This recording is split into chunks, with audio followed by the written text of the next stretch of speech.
Hi everyone, welcome back to Mathematics Learning Platform Grade 6. Myself Shakti Prasad. In this video, we will be learning about line segment, ray and line. So first let's begin with line segment. A figure formed by joining two points in a straight line is called as a line segment. It is denoted by AB bar. It has two endpoints and it has definite length which can be measured using the scale. So you can check it in the figure. The line segment AB, it has two fixed point.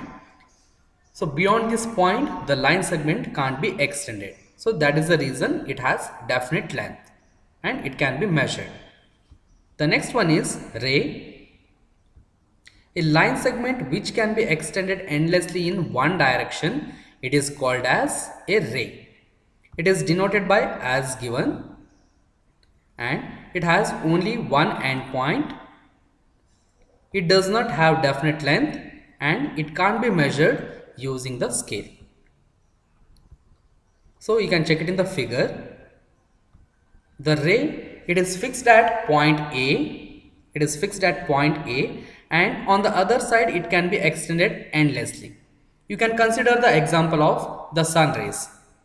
For the sun rays, the starting point is the sun and the rays extend endlessly in one direction. It doesn't have any end. So that is the reason a ray can't be drawn on a paper or on any plane. Next one, if a point is given, through that point we can draw infinite number of rays. So you can check it in the figure. So from the single point we can draw n number of rays. Next one, line. A line segment which can be extended endlessly on both the sides is called as a line. It is denoted as given. It has no endpoints. It does not have definite length and it can't be measured. You can see it in the figure. At point A and at point B, the line segment it can be extended endlessly on both the sides. So that is the reason it does not have definite length and it can't be drawn on a plane.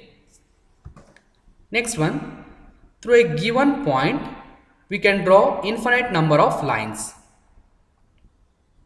So you can check it in the figure. Through a given point we have drawn n number of lines. The next one is types of lines. First one is intersecting lines. If two lines meet at a point, then the two lines are called as intersecting lines. The point at which the two lines meet is called as point of intersection. You can see it in the figure. The line L and line M, they are meeting at point P.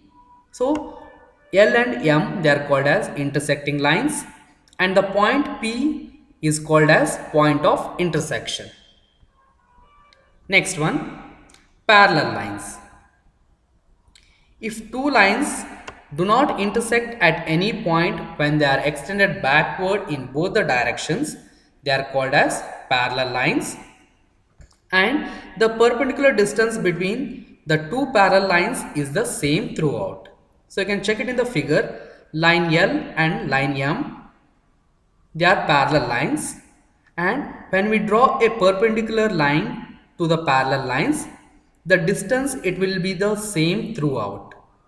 So therefore AB is equal to CD. Therefore L and M are called as a parallel lines as the perpendicular distance between the parallel lines is the same. The next one is concurrent lines.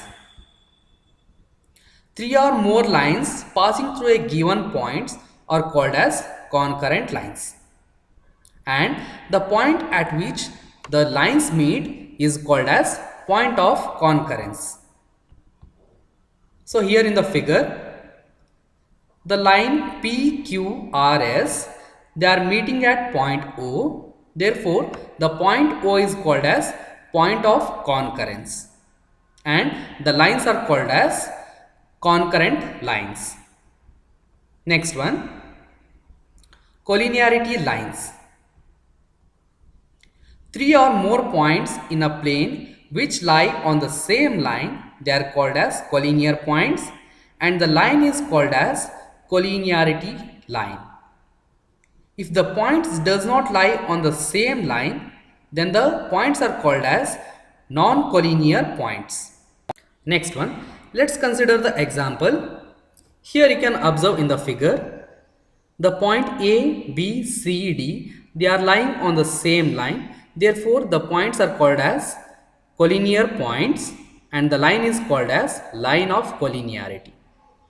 Let's consider one more example. Here, the point A, B, C, they are not on the same line. Therefore, the points A, B, C, they are called as non-collinear points. So this is all about line segment, ray and line. I hope all have enjoyed the video. Thank you everyone.